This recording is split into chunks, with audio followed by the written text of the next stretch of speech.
चाहे कितना भी अभी एक संवाद चल रहा है राधा जी का प्रसंग, इसका प्रमाण हम पहले दे चुके हैं।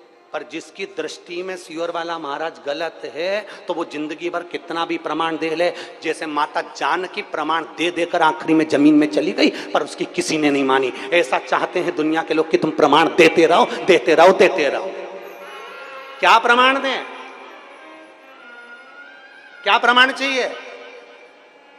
इस व्यासपीठ से मेरी मां ने सौगंध खाकर बिठाया था कि प्रमाण इस व्यासपीठ से वो शब्द बोलना जो हमारे शास्त्रों में है। ब्रह्म वैवर्त पुराण में से राधा का संवाद, राधा रानी का संवाद बोला।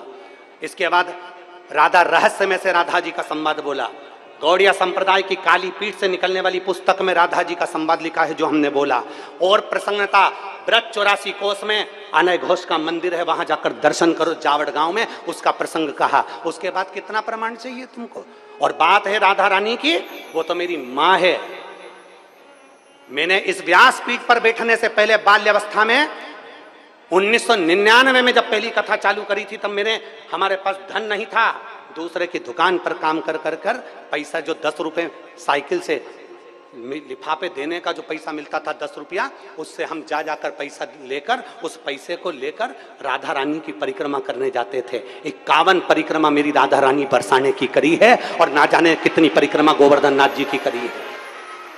वो तो मेरी माँ है, उसके चरणों में तो मेरा शीश जिंदगी भर पड़ा रहे। और जिस दिन मेरी राधा रानी मुझको इशारा कर कर बुला ले कि मेरे चरणों का दास बन जा, यहाँ बैठकर मेरे दरवाजे की चाकरी करना, झाड़ू लगाना, तो झाड़ू लगाने के लिए तैयार हूँ। व्यासपीठ छोड़कर मेरी राधा रानी के चरणों में बैठ जाऊंगा। और माफी की बात करते हो, इस राधा रानी के चरणों में तो मेरी पूरी जिंदगी, मेरा खानदान और मेरा कुटुंब पड़ा है। क्योंकि देवी भागवत में लिखा है राधा शिव का अवतार और कृष्ण पार्वती का अवतार है। मेरे शंकर का स्वरूप मेरी राधा रानी, मेरे गोवर्धन नाथ, मेरा ब्रज मुझसे बिसराता नहीं है। भोले भाले ब्रज में रहने वाले ब्रजवासी इतने भोले हैं जैसे भगवान कृष्ण के समय पर धेनु में, गायों में धेनु का सुर घुस गया था। और धेनु का सुर घुस गया, पूरी गायों को परेशान कर कर, उनको भ्रमित कर कर, तब भगवान कृष्ण पहचान गए थे कि धेनु का सुर है। कई ऐसे इन ब्रजवासियों को भ्रमित कर रहे हैं क्योंकि ब्रजवासी बड़ा भोला होता है, बड़ा सहज होता है।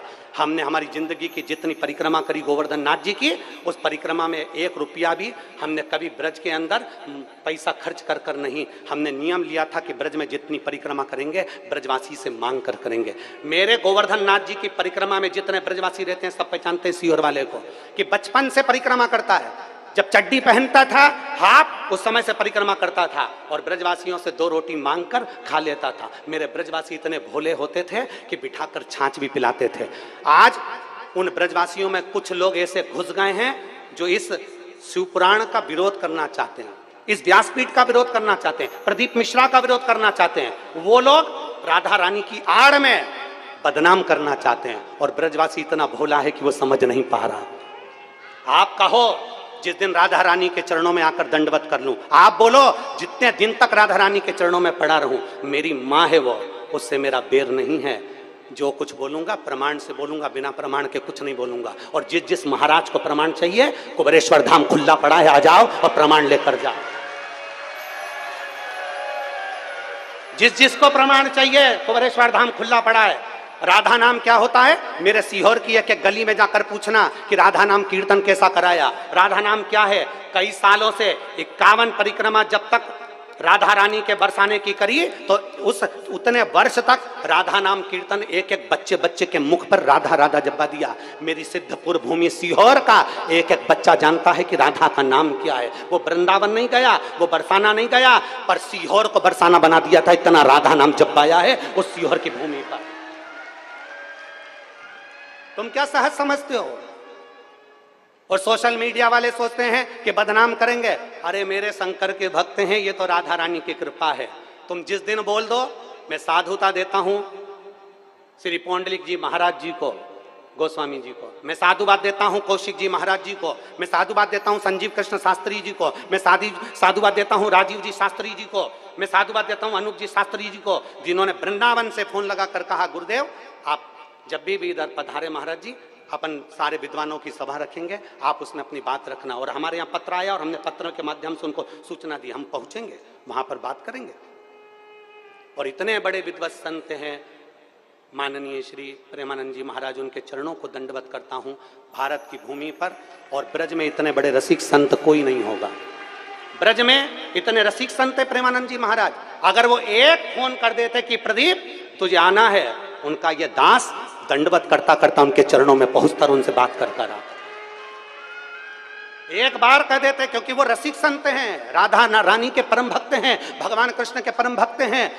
उनके लिए मेरे ये प्राण भी उनके चरणों में निछावर हैं। अगर वो बोलते तो मैं उनके चरण धोकर आचमन कर कर जवाब देकर आता। इतने रसिक संत हैं, उनका प्रणाम करता हूं मैं, उनको नमन करता हूं मैं, जिनकी जिह्वा पर इस बावरे का नाम तो आया, कैसे भी आया, कल्याण तो हो गया, नाम तो आया। और मेरे ब्रज के एक एक ब्रजवासी को नमन करता हूं, प्रणाम करता हूं। अगर मेरी वाणी से कोई चोट लगी हो तो मुझे क्षमा करिएगा, पर प्रमाण से कहा है और प्रमाण अपने पास रखूंगा और उस प्रमाण को जिंदगी भर रखूंगा। सत्य पर जिया हूं और सत्य पर जीऊंगा, क्योंकि मेरा शंकर सत्यम शिवम और सुंदरम वाला है। और आपसे भी निवेदन करता हूं, जितने भारत की भूमि के जितने देश के लोग कथा सुन रहे हैं, एक बार ब्रज में जाना तो जाकर रावल गांव का दर्शन करना, जहां राधा जी का जन्म हुआ है।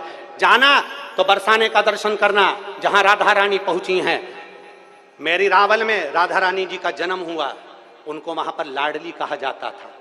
जब राधा जी बड़ी हो गई, साल निकल गया, तब राधा जी बरसाने में पहुंची हैं। और बरसाने में पहुंची तो उनको किशोरी जी कहा गया, क्योंकि किशोर अवस्था में पहुंची थी। जब तक रावल में रही तब तक वो लाडली थी, बरसाने पहुंची वो किशोरी हो गई, क्योंकि किशोर अवस्था में पहुंची हैं। उनको समझना, बरसाने की एक एक रच को समझना, एक एक ब्रज 84 कोस की रच को समझना कठिन काम है महाराज। अच्छे अच्छे ब्रह्मा तक चले गए, धक्के खाकर ब्रज की लीला को नहीं समझ पाए। समझना बहुत कठिन है, समझिए जरा जाकर। और जिन्होंने आधी वीडियो चलाई है उनको तो मेरी राधा रानी सब देख लेगी और मेरे भोलेनाथ देख लेंगे। आधी वीडियो चलाई, उन्होंने ये नहीं बताया कि बरसाने का महत्व क्या बताया गुरुजी ने, उन्होंने ये नहीं बताया कि राधा कृष्ण के विवाह का प्रसंग क्या सुनाया गुरुजी ने, उन्होंने ये नहीं बताया कि बरसाना का जो मूल महत्व बताया गया था, उस कथा को पूरा सुनना था। कि हमने बताया था उस कथा में कि वर्ष में एक बार आना बरसाना, अर्थात आपकी जिंदगी में अगर मनुष्य की देह है तो वर्ष में एक बार राधा रानी के दरवाजे पर जाते रहना और उनको प्रणाम करते रहना, तो तुम्हारे पाप छिन्न होते रहेंगे। राधा रानी पाप को छिन्न कर देती है। उस क्लिपिंग को पूरा तो बताया नहीं, उसमें से काट कर हमारे सब्जेक्ट को छोड़कर उसमें दूसरा उस सब्जेक्ट को वही की वही फेस लगाकर, वही की वही वाणी लगाकर, उसको काट काट कर क्लिपिंग बनाकर जनमानस में प्रेषित कर दिया। मेरा साधुता है पूरे ब्रज भूमि के संतों को, साधुओं को, राधा रानी के चरणों को, जिस दिन आऊं उस दिन मेरी राधा रानी की पूरी देहली की मैं झाड़ू लगाता फिरूं, मुझे कोई दिक्कत नहीं। मेरी माँ है वो। पर जो गलत राधा रानी के पर्दे की आड़ में जो शिव महापुराण को लांछन लगा रहे हैं, राधा रानी की पर्दे की आड़ में जो विद्रोही, जो विधर्मी, जो सनातन धर्म को अच्छा नहीं देख सकते, वो इस पर्दे की आड़ में ना जाने क्यों बदनाम करने में लगे हैं। इन्होंने कईयों को बदनाम किया तो हमको भी करें बिगर रहेंगे नहीं। नामदेव, तुकाराम, रामकृष्ण, मीरा, कर्मा जैसे को नहीं छोड़ा तो हमें कौन छोड़ने वाला। साधुता है। और मेरी ब्रज की पवित्र भूमि को, मेरे ब्रज में रहने वाले ब्रजवासियों को दंडवत प्रणाम करता हूं, नमन करता हूं। आपकी साधुता है, आपके बीच में रहा हूं, साधुता है। और यदि एक शब्द के लिए अगर एक पत्र भेज देते सीहोर वाले महाराज के पास में, कुबरेश्वर धाम का पता सबको मालूम, एक पत्र भेजते, ये पत्र भी आते हैं, वो पत्र भी मैं पढ़ता और मेरे को आज्ञा होती मैं ब्रज में जाकर तुरंत उस बात का जवाब देता कि ब्रह्म वैवर्त पुराण के 174 नंबर पेज पर ये सब बातें लिखी हुई हैं, राधा रहस्य में ये बात लिखी हुई है। मैं कहता गौड़िया संप्रदाय के काली पीठ से निकलने वाली पुस्तक में ये बात लिखी। और ये भी नहीं मानना तो ब्रज की जावट गांव जाइए, जहां पर राधा जी का पूरा आनंदमय सुख आपको मालूम पड़ जाएगा कि विवाह का प्रसंग कहाँ है। हम भी मानते हैं, माँ है हमारी और मेरी माँ कभी बुरा नहीं करती है। बोल राधा रानी सरकार की जय। जय श्री